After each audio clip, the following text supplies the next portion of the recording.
A very good morning students. Two long straight wires 1 and 2 are kept as shown. Shown मतलब ये figure दिया हुआ है, so don't worry. अच्छा, मैंने यहाँ पे CBSE बोर्ड लिखा नहीं है, बट ये CBSE बोर्ड का क्वेश्चन है, so हम लिख देते हैं CBSE बोर्ड BOARD. ओके.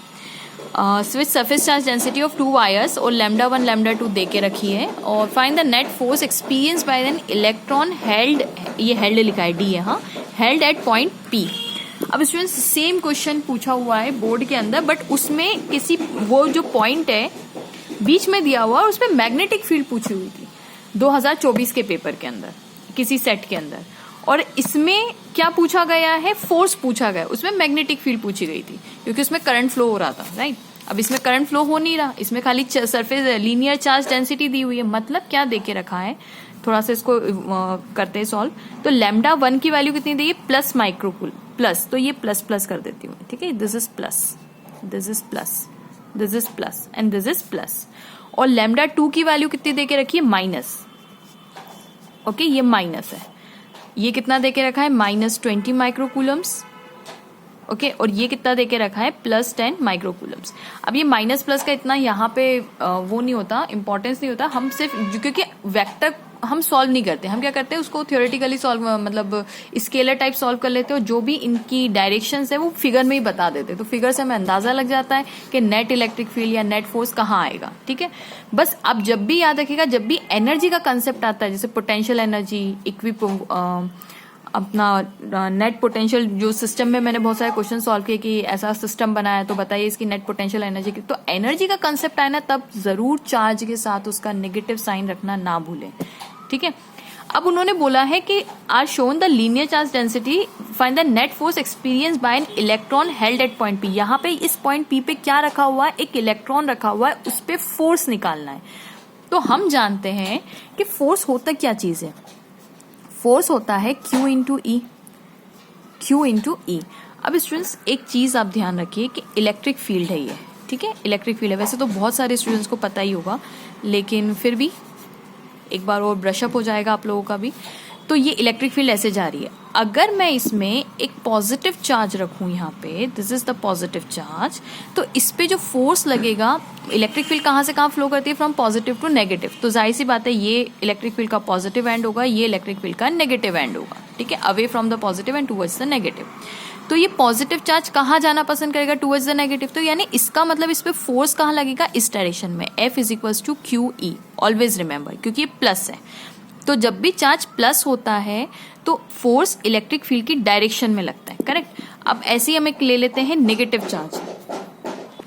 अब यहाँ पे हम एक रखते हैं negative charge. Negative charge, negative charge पे जो फोर्स लगेगा, देखिए नेगेटिव चार्ज जाहिर सी बात है इस नेगेटिव से तो अवे ही जाएगा ना, तो इसका मतलब इस पे फोर्स कहाँ लगेगा, against the direction of the electric field, यानी F is equals to minus of Q into E, यानी इलेक्ट्रिक फील्ड के अगेंस्ट लगेगा. ऑलवेज रिमेंबर, इलेक्ट्रिक फील्ड अगर ऐसी है तो चार्ज कहाँ लगना चाहिए, फोर्स कहाँ लगना चाहिए, अगेंस्ट. बस ये हम कंसेप्ट क्योंकि यहाँ पे यूज करने वाले. ओके, अब यहाँ पे उन्होंने बोला हुआ है मुझे कि जो चार्ज है वो कितना है, इलेक्ट्रॉन पे है, तो that is -E into electric field. अब जाहिर सी बात है मुझे नेट इलेक्ट्रिक फील्ड पता करनी है ताकि मैं नेट फोर्स पता कर सकूं. तो स्टूडेंट्स अभी मैं यहाँ पे चार्ज नहीं रख रही क्योंकि इलेक्ट्रिक फील्ड किसी पॉइंट पे निकाली जाती है. Are you getting my point. देखिए कंसेप्ट क्या होता है, समझिए, समझने की कोशिश कीजिएगा. ये अगर फील्ड लाइंस ऐसी है, this is the field lines, ये इलेक्ट्रिक फील्ड लाइंस है, तो इलेक्ट्रिक फील्ड लाइंस तो पॉजिटिव से नेगेटिव जा ही रही है. अगर आप इसमें कोई चार्ज रख देते हैं तो इलेक्ट्रिक फील्ड लाइंस क्या करेगी, फोर्स एक्सर्ट करेगी उस चार्ज पे, करेक्ट. अब मैं पहले यहाँ पे चार्ज नहीं एज्यूम कर रही, अभी यहाँ पे हम इलेक्ट्रॉन नहीं रख रहे हैं, हम सिर्फ ये पता करने की कोशिश कर रहे हैं कि इस पॉइंट पे इलेक्ट्रिक फील्ड का डायरेक्शन क्या होगा. Got the point. तो देखिए अगर ये पॉइंट P यहाँ पे है, यहाँ पे मतलब ये यहाँ पे, हाँ पॉइंट P यहाँ पे, तो प्लस की वजह से इस पॉइंट P पे इलेक्ट्रिक फील्ड अवे जाएगी, मतलब इस डायरेक्शन में. तो इसको मैं E1 नाम दे देती हूँ क्योंकि ये लैम्डा 1 की वजह से आया है. सिमिलरली लैम्डा 2 देखिए नेगेटिव है, तो इस पॉइंट पे इस नेगेटिव की वजह से इलेक्ट्रिक फील्ड कहाँ आएगी, इस डायरेक्शन में आएगी. ठीक है, समझने की कोशिश कीजिएगा। अभी हम इलेक्ट्रिक फील्ड निकाल रहे हैं किसी पर्टिकुलर पॉइंट पे, बाद में चार्ज धीरे से पुट कर देंगे, डोंट वरी। ओके, अब मुझे बताइए यानी net electric field will be in what direction?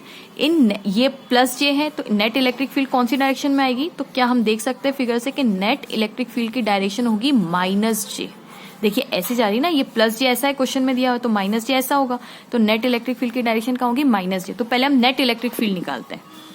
ठीक है, आपने अक्सर सुना होगा ना, क्वेश्चंस में भी ये देते हैं find the net electric field at this point, net electric field at that point, तो पॉइंट बोलते हैं वो लोग। ठीक है, और अगर वो इलेक्ट्रिक फील्ड में चार्ज को प्लेस कर देते हैं तो फिर क्या होता है कि इलेक्ट्रिक फील्ड उस पर फोर्स लगाती है और तब जाके बोलते वो लोग कि फोर्स फाइंड आउट करो अब इस चार्ज पे। ठीक है, तो net electric field is equals to किस डायरेक्शन में? दोनों के दोनों सेम डायरेक्शन में, तो क्या ऐड कर दूं मैं simple E1 plus E2। Okay, मैं यहाँ पे वेक्टर नहीं कर रही, अपन मैग्नीट्यूड सॉल्व कर रहे क्योंकि मैंने डायरेक्शन यहाँ पे ऑलरेडी बता दी है। अब अच्छा, ये कौन है? ये है लॉन्ग स्ट्रेट वायर। तो अगर ये लॉन्ग स्ट्रेट वायर है तो एक लॉन्ग स्ट्रेट वायर की वजह से किसी पर्टिकुलर पॉइंट पे जो इलेक्ट्रिक फील्ड होती है वो कितनी होती है? लैम्डा अपॉन, मैं यहाँ पे फॉर्मूला पहले लिख देती हूँ, E is equal to lambda upon 2 pi epsilon 0। Okay, तो अब यहाँ पे E1 की वजह से बात करें तो E1 की वजह से lambda 1 upon 2 pi epsilon 0 into R भी आएगा, हाँ डिस्टेंस भी आएगा। Okay, lambda upon into R plus इसके कितना हो जाएगा? Lambda 2 pi epsilon 0 R2। अब ये R1 R2 मैं फिर से इसमें बता रही हूँ। तो R1 क्या है? इस वाली वायर का इस पॉइंट से डिस्टेंस, तो ये मेरा R1 है, यहां से यहां तक का R1, और ये वैल्यू कितनी होगी? ऑफकोर्स ये 10 दी हुई है तो 10। अब सिमिलरली यहां से यहां तक की अगर आप दूरी देखेंगे, यहां से यहां तक की अगर आप दूरी देखेंगे, इस वायर से इस पॉइंट की दूरी देखेंगे तो कितना आ जाएगा? R2 which is equals to 20। अच्छा स्टूडेंट्स, यूनिट लिखना कंपलसरी है, 20 सेंटीमीटर। ठीक है, चलिए सॉल्व करते हैं अब। मैं सबको यहाँ पे अगर जो जैसे माइक्रो कूलम है तो मैं सबको इधर ही कन्वर्ट कर देती हूँ। ठीक है, आप स्पेशली यहाँ पे ऐसे लिखिएगा एग्जाम में, जैसे फॉर एग्जांपल आप इसको लैम्डा 1 नाम दे रहे तो 10 माइक्रो कूलम है, तो आप यहीं के यहीं एक गिवन करके आप लिखिएगा, उसके मार्क्स होते हैं बोर्ड के अंदर। ठीक है, जैसे आप यहीं पे गिवन करिएगा, गिवन के अंदर lambda 1 is equal to 10 micro coulomb which is equal to this, lambda 2 is equal to -20 micro coulomb, तो -20 into 10 to the power -6 coulomb, micro का मतलब 10 टू द पावर -6। ठीक है, मैं यहीं पे कन्वर्ट कर देती हूँ। तो लैम्डा 1 की वैल्यू, अब देखिए मैं साइन नहीं रख रही क्योंकि हमने सारी चीज डायग्राम में सॉल्व कर ली है। तो लैम्डा 1 कितना है? 10 माइक्रो कूलम यानी 10 टू द पावर -6। ओके, अच्छा मैं यहाँ पे काम करती हूँ 1/2 पाई एप्सिलॉन 0 को कॉमन निकाल लेती हूँ, 1/2 पाई एप्सिलॉन 0 कॉमन निकल गया। ठीक है, लैम्डा 1 अपॉन R1 कितना है? 10 सेंटीमीटर है, याद रखिएगा 10 सेंटीमीटर है, तो 10 into 10 to the power -2 plus lambda 2 की वैल्यू कितनी है? 20 माइक्रो कूलम। प्लस क्यों कर रहे हैं? क्योंकि इलेक्ट्रिक फील्ड सेम डायरेक्शन में, 20 into 10 to the power -6 divided by इसका डिस्टेंस कितना है? 20 सेंटीमीटर, तो 20 into 10 to the power -2। Correct, ये और ये गया, ये गया, ये गया, ये गया और ये भी गया, तो आंसर कितना आ जाएगा हमारे पास? That is equals to 1/2 pi epsilon 0 divided by 10 to the power -4 plus 10 to the power -4। अच्छा, इसको मैं ऊपर नीचे 2 से मल्टीप्लाई कर लूँ, यहाँ पे भी 2 और यहाँ पे भी 2, क्योंकि ये 1/4 पाई एप्सिलॉन 0 बन जाएगा, तो 2/4 pi epsilon 0 into 2 into 10 to the power -4 हो जाएगा। ठीक है, गॉट द पॉइंट। अब 1/4 पाई एप्सिलॉन 0 क्या होता है? ये तो 2 एज इट इज, और 1/4 पाई एप्सिलॉन 0 की जगह 9 इंटू 10 टू द पावर 9 लिख सकती हूँ मैं, और इसका 2 आया इंटू 10 टू द पावर -4, तो 2 2 जा 4, 4 9 जा आ गया मेरा 36 इंटू 10 टू द पावर 9 में से 4 गए तो प्लस का 5 बचेगा, 9 और 4। ठीक है, क्या निकाली मैंने? नेट इलेक्ट्रिक फील्ड निकाली, जिसकी यूनिट होती है न्यूटन पर कूलम, और इसकी डायरेक्शन कौन सी है? It is in -j direction, याद रखिएगा, हाँ -j डायरेक्शन। अब मुझे निकालना है स्टूडेंट्स फोर्स। तो फोर्स निकालने के लिए अब मैं क्या करती हूँ, यहाँ पे एक चार्ज प्लेस कर देती हूँ। गौर से देखिएगा, ये P पॉइंट यहाँ पे है मेरा, ये P पॉइंट यहाँ पे, अब ये प्लस प्लस है, ओके, और ये माइनस माइनस है। अब मुझे इससे लेना देना नहीं है, मुझे सिर्फ ये पता है कि इस P पॉइंट पे नेट इलेक्ट्रिक फील्ड इस डायरेक्शन में जा रही है, E net. Got the point. अब इसमें मैं एक चार्ज रखती हूँ, that is -E, negative charge. कैसा है? नेगेटिव। तो आप देखिए इस फिगर को याद कीजिए, अगर आप नेगेटिव चार्ज रखते हैं तो फोर्स की डायरेक्शन इलेक्ट्रिक फील्ड के ऑपोजिट आएगी, करेक्ट। तो इस पे जो फोर्स लगेगा वो कौन सी डायरेक्शन में लगेगा? Opposite to the direction of the electric field. मतलब इस बेचारे बंदे पे जो फोर्स लगेगा वो कहाँ लगेगा? इस डायरेक्शन में, इस डायरेक्शन में फोर्स लगेगा। तो force is equal to -Q Q का मतलब ई इंटू ई। तो इलेक्ट्रिक मतलब फोर्स इस डायरेक्शन में है, this is the direction of force, minus E into E. और इलेक्ट्रिक फील्ड इस पॉइंट पी पे कहाँ पे है, इस डायरेक्शन में, ई नेट। और यहाँ पे कौन सा चार्ज रखा है, माइनस ई रखा हुआ है, ठीक है। तो हम बस अब इसको कैलकुलेट कर लेते हैं फॉर्मूला लगा के। F is equals to minus of E into E, ठीक है।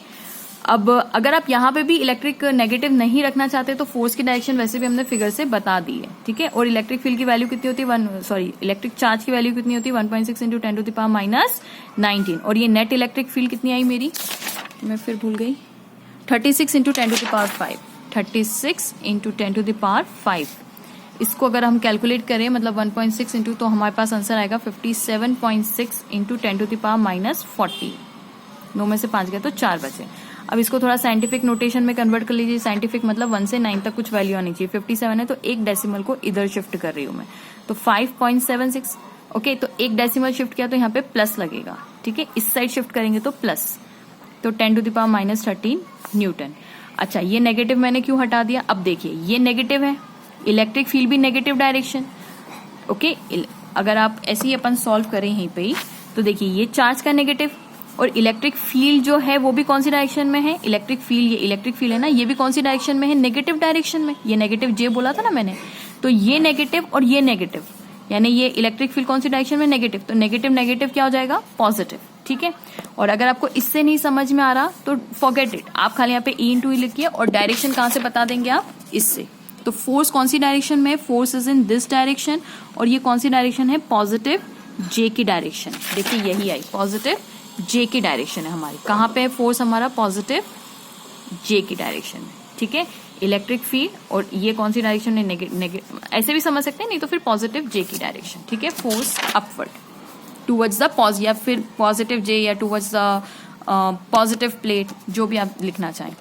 तो स्टूडेंट्स, ये मेरा सॉल्यूशन था। होप आपको समझ में आया होगा। Please please please don't forget to like, subscribe and share my channel, and thank you so much for your support. Please keep watching and don't forget to like, subscribe and share.